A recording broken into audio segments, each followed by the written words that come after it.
Hello बच्चों, last class में हम लोगों ने डिस्कस किया था गुडविल का ट्रीटमेंट। तो हमारे जो दो टॉपिक हैं वो हमारे फिनिश हो चुके हैं।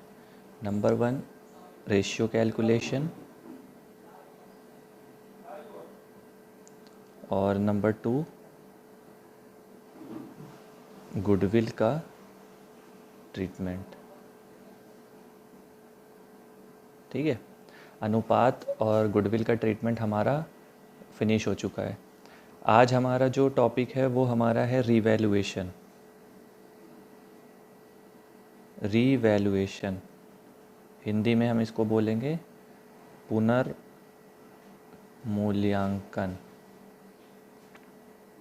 ठीक है, अब ये पुनर्मूल्यांकन होता किसका है ये हमको यहाँ पे देखना है। तो पुनर्मूल्यांकन हमारा होता है दो चीज़ों का, दायित्व का और संपत्तियों का। ठीक है, जब एक पार्टनर हमारा बिजनेस में एंट्री करता है या एग्ज़िट करता है तो उस वक्त हमारी फर्म की संपत्तियों और दायित्वों का उचित मूल्य क्या है या मार्केट प्राइस क्या चल रहा है वो हमको पता लगाना ज़रूरी होता है, ताकि इन फ्यूचर कोई भी डिस्प्यूट या विवाद ना हो सके।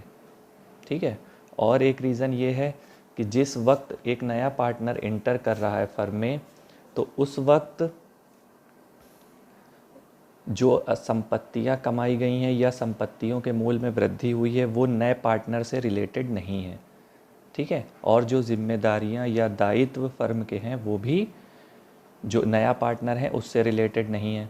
तो हमको दायित्व और संपत्तियों को निकाल लेना चाहिए उनके मार्केट प्राइस पे, और उससे जो प्रॉफिट या लॉस हमको होगा उसको हमें पुराने पार्टनर्स को उनके पुराने अनुपात में बांट देना चाहिए। ठीक है, इसी को हम कहते हैं रिवैल्यूएशन। ठीक, तो रिवैल्यूएशन किसका हुआ? संपत्तियों और दायित्वों का। अब दायित्व और संपत्तियां हमको कहाँ से प्राप्त होंगे? जो हमारे क्वेश्चन में बैलेंस शीट दी होगी। ठीक है, हर क्वेश्चन में हमको एक बैलेंस शीट दी जाएगी। उस बैलेंस शीट में एक पक्ष में दायित्व लिखे होते हैं लायबिलिटीज़ और एक पक्ष में संपत्तियां लिखी होती हैं एसेट्स। ये हमको पता हुआ है, हम 11th में पढ़ चुके हैं।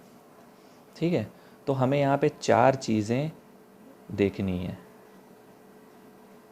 हमको यहाँ पे चार चीज़ें कौन कौन सी देखनी है? सबसे पहले संपत्तियों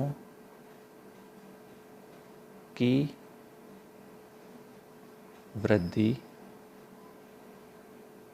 दूसरी संपत्तियों के मूल्य में कमी, इसी तरह दायित्व के मूल्य में वृद्धि और दायित्व के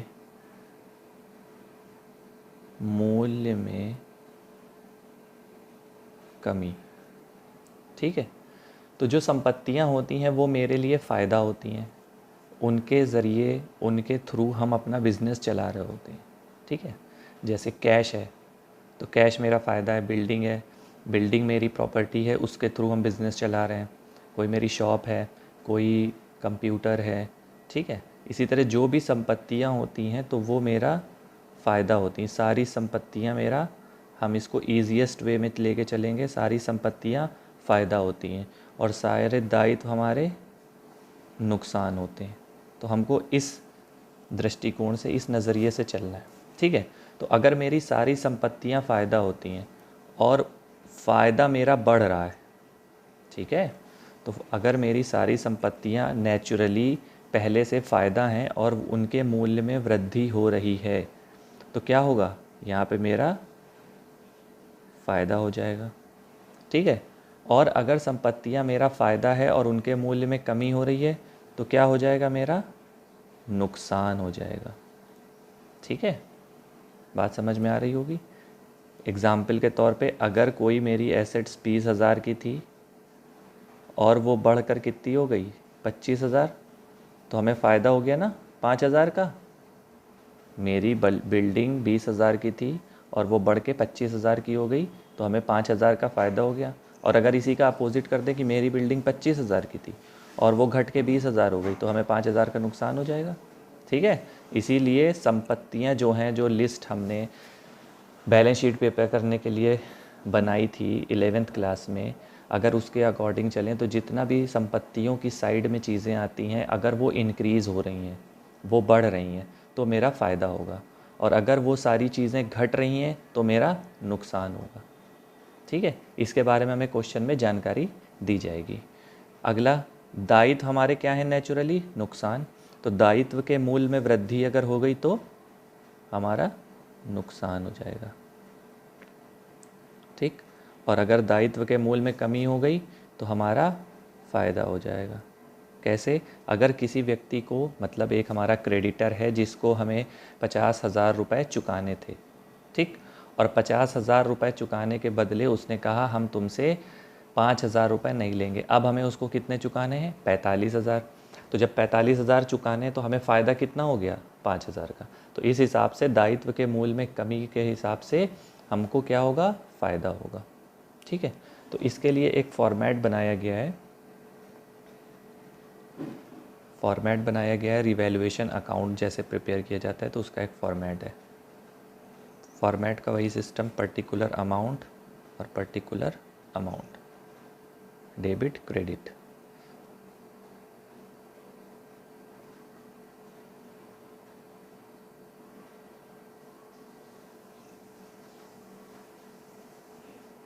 revaluation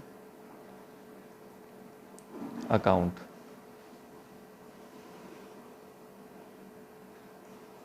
particular amount, particular amount. हमको पता है कि लेफ़्ट साइड डेबिट और राइट साइड क्रेडिट होता है। ठीक है, अब जो रिवैल्यूएशन अकाउंट है ये हमारा होता है नॉमिनल अकाउंट।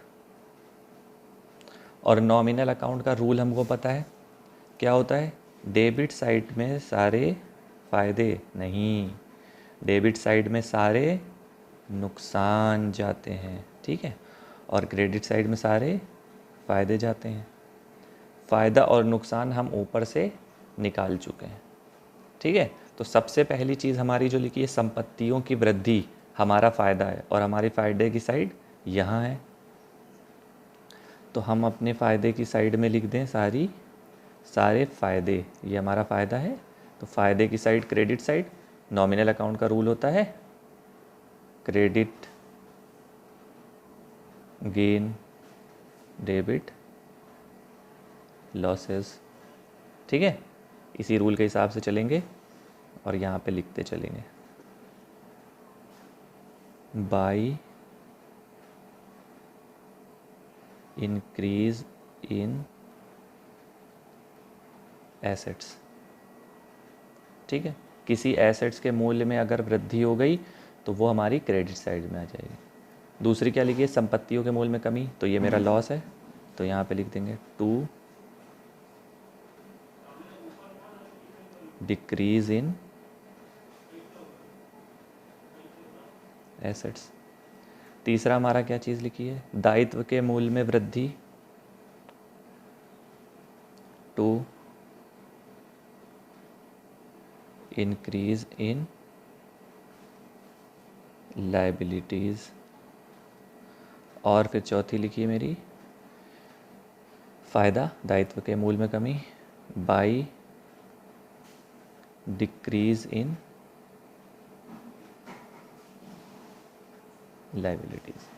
ठीक है, ये तो चार चीज़ें हो गई। अब एक दो चीज़ें और हैं, जैसे एक हमारी संपत्ति हम ख़रीद के लाए और उसकी एंट्री करना भूल गए और वो हमें बाद में पता चली जब हम पुनर्मूल्यांकन कर रहे थे।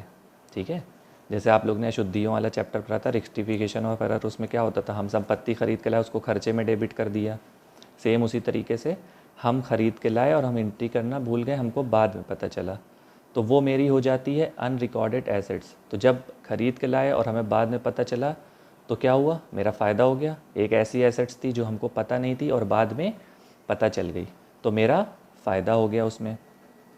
तो फ़ायदे वाली चीज़ हमेशा क्रेडिट साइड। तो यहाँ पे हम लिखते हैं बाई अनरिकॉर्डेड एसेट्स। ठीक है। इसी प्रकार से अगर हमारी कोई एक लाइबिलिटी थी जो हम भूल गए थे लिखना और वो हमको बाद में पता चली, तो हम उसको डेबिट में लिखेंगे क्योंकि मेरा नुकसान है, अब हमें किसी को कुछ ज़्यादा पैसे पे करने। ठीक है। तो टू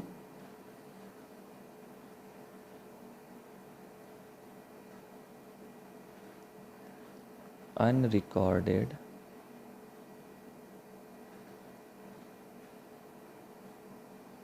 लाइबिलिटीज़।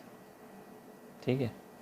अब कोई भी ऐसी चीज़ जिससे हमारी एसेट्स इंक्रीज़ होंगी वो क्रेडिट साइड जाएगी, और उसके बाद कोई भी ऐसी चीज़ जिससे हमारी एसेट्स या लाइबिलिटी एसेट्स डिक्रीज़ होंगी वो डेबिट साइड जाएगी। ठीक है।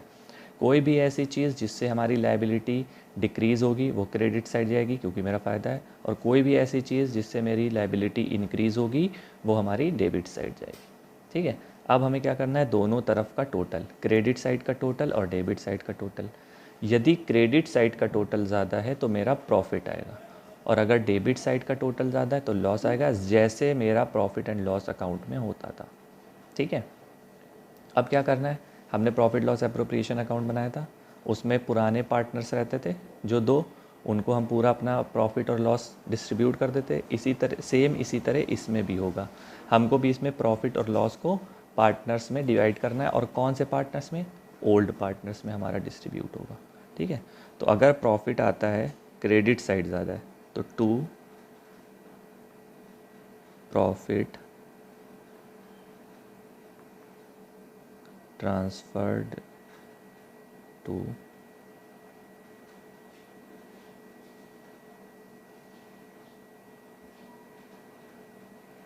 Partners capital account.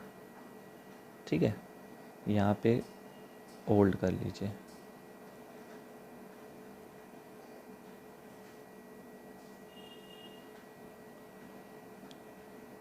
Old partners capital account. ठीक है। और ओल्ड पार्टनर हमारे मान लीजिए ए और बी हैं, यहाँ पे इनका हिस्सा डिवाइड करके लिख दिया जाएगा, और यहाँ पे इस प्रॉफिट का अमाउंट लिख दिया जाएगा। ठीक है। और यहाँ पे नीचे टोटल आ जाएगा। इसी तरह अगर हमें लॉस होता है तो लॉस क्रेडिट में लिखेंगे, by loss transferred to old partners capital account. अब इन ओल्ड पार्टनर्स का रेशियो जो होगा डिस्ट्रीब्यूट करने का, वो ओल्ड रेशियो होगा। यहाँ पे भी ओल्ड रेशियो होगा।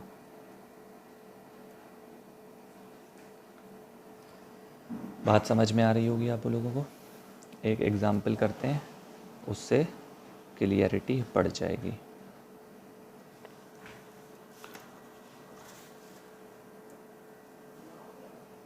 हाँ, तो हमारा ये एग्ज़ाम्पल आपके सामने है। पी क्यू एक फर्म में साझेदार हैं, उनका लाभ विभाजन अनुपात 1:2 है। 1 अप्रैल 2016 को उन्होंने सी को फर्म में प्रवेश दिया। उस समय उनके चिट्ठे की स्थिति इस प्रकार थी। ठीक है। ये हमारी बैलेंस शीट बनी हुई है। पूंजी थी पी और क्यू की 15,000, 25,000। बैंक का लोन था 30,000 का, लेनदार थे 30,000 के। जब हम सोल प्रोप्राइटरशिप की जो बैलेंस शीट बनाते थे 11th में हमने सीखा था, उसमें यहाँ पे 2 कैपिटल नहीं दी होती थी, 1 कैपिटल दी होती थी। यहाँ पे अब 2 पार्टनर है तो दोनों की कैपिटल दी हुई है। ठीक है। और ये कैपिटल कहाँ से आती है, पार्टनर्स कैपिटल अकाउंट से, जो हमने फर्स्ट चैप्टर में सीखा हुआ है। दूसरी हमारी मशीन है 20,000 की, भवन है 48,000 का और रोकड़ है 15,000 की, दोनों बैलेंस शीट का टोटल मैच है। अब हमको नीचे कुछ इन्फॉर्मेशन दी गई। सी के प्रवेश पर फर्म की संपत्तियों तथा दायित्वों का पुनर्मूल्यांकन किया गया। ये हमारा नेसेसरी है कि जब नया पार्टनर आता है या कोई पार्टनर रिटायर होता है तो फर्म की संपत्तियों का पुनर्मूल्यांकन किया जाता है। तो अब यहाँ पे देखो क्या कह रहा है। पहला, लेनदार 5,000 रुपये से बढ़ाना है, मतलब लेनदार हमारे 13,000 के थे और 5,000 रुपये से बढ़ाना है, तो मतलब 13,000 प्लस 5,000। तो अब जो मेरे न्यू लेनदार हो गए वो कितने हो गए? 18,000। न्यू लेनदार हमारे 18,000 हो गए। लेकिन 5,000 बढ़ने से लेनदार के हमको फ़ायदा या नुकसान कितना हुआ? 5,000 का। 5,000 का हमको क्या हुआ? लॉस हुआ, नुकसान हुआ 5,000 का। तो हम जो खाता बनाएंगे रिवैल्यूएशन अकाउंट, रिवैल्यूएशन अकाउंट जो हमको बनाना है उसमें सिर्फ फ़ायदा या नुकसान का अमाउंट ही लिखना है। इस बात को ध्यान रखिएगा। यहाँ पे हमको 18,000 नहीं लिखना, ये 18,000 न्यू बैलेंस शीट में लिखना है, ठीक है। हमको सिर्फ लॉस का अमाउंट लिखना है, जो कि लॉस का अमाउंट है हमारा 5,000 का। सिर्फ और सिर्फ 5,000 ही वहाँ पे लिखा जाएगा। दूसरा, मशीन का मूल्य 18,000 तक घटाना है। ध्यान से देखिएगा, मशीन का मूल्य 20,000 था और यहाँ पे लिखा है 18,000 तक घटाना है, ठीक है। मतलब मशीन के मूल्य को 20,000 से घटाकर 18,000 कर दिया गया, ठीक है। तो हमको लॉस कितने का हो गया? 2,000 का, ठीक है। मशीन का मूल्य 20 था और वो घटकर हो गया है 18,000, तो 2,000 का हमको हो गया लॉस, ठीक है। तो हमारा 2,000 का यहाँ पे लॉस हो गया। इसके बाद भवन का मूल्य 54,000 पर किया गया। भवन का मूल्य कितना था? 48,000। और अब भवन का न्यू प्राइस जो हो गया है वो कितना हो गया है? हो गया है 54,000, मतलब बढ़ गया है। कितने से बढ़ गया? 6,000 से। तो ये मेरा फ़ायदा हो गया, ठीक है। तो हम जल्दी से रिवैल्यूएशन अकाउंट बना लेते हैं।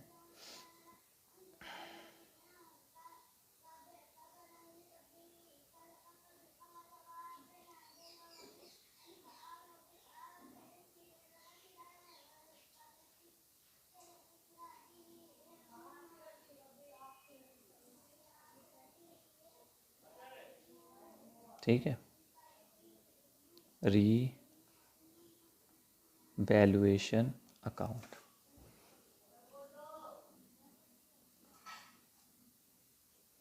पर्टिकुलर्स अमाउंट, पर्टिकुलर्स अमाउंट, ठीक है। तो हमें यहाँ पे अपने रिवैल्यूएशन अकाउंट में फ़ायदे और नुकसान लिखने हैं, ठीक। पहली एंट्री जो लेनदार 5,000 रुपये से बढ़ाना है, इससे हमको क्या हुआ? लॉस। तो हम यहाँ पे लिखेंगे लॉस डेबिट साइड में। हमारी ये डेबिट साइड है, इधर सारे नुकसान, और ये क्रेडिट साइड है, इधर सारे फ़ायदे। फॉर्मेट में समझाया है। तो पहली एंट्री से हमको लेनदार 5,000 रुपये से बढ़ाना है, तो हमें लॉस हो गया। हम यहाँ पे लिखेंगे टू क्रेडिटर्स। कितने का लॉस हुआ? 5,000। ध्यान रखने वाली बात यह है कि हमको यहाँ पर सिर्फ फ़ायदा और नुकसान का अमाउंट लिखना है, टोटल अमाउंट कहीं पे भी नहीं लिखना, ठीक। तो क्रेडिटर के बढ़ने से 5,000 का लॉस हुआ। दूसरी सिचुएशन में मशीन का मूल्य 18,000 तक घटाना है, इससे हमें क्या हुआ? इससे भी लॉस हुआ। तो टू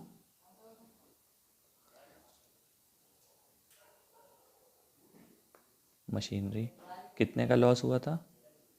2,000 का। तीसरी एंट्री में भवन का मूल्यांकन 54,000 किया गया, तो हमें फ़ायदा हुआ बाई बिल्डिंग, 6,000 का फ़ायदा हो गया, ठीक है। अब 5,000, 2,000 डेबिट साइड का टोटल 7,000, क्रेडिट साइड का टोटल 6,000। इस क्वेश्चन में हमको क्या हो गया? लॉस हो गया। लॉस हमको लिखना है किधर? बाई साइड में। तो हम यहाँ पे लिखेंगे by loss transferred to partners capital account. हमारे दो पार्टनर कौन थे? ए और बी। छोटा क्वेश्चन था तो इसमें ज़्यादा कुछ था नहीं, टोटल ओरली हो गया 7,000 का टोटल और 1,000 का लॉस। अब इस 1,000 को हमें डिस्ट्रीब्यूट कैसे करना है, ये जो रेशियो दिया है ओल्ड रेशियो 1:2, तो हमको इसको डिस्ट्रीब्यूट करना है कैसे, ए का हिस्सा और बी का हिस्सा, 1,000 इंटू 1/3 और 1,000 इंटू 2/3, तो ये मेरा आ जाएगा 333 और ये 667।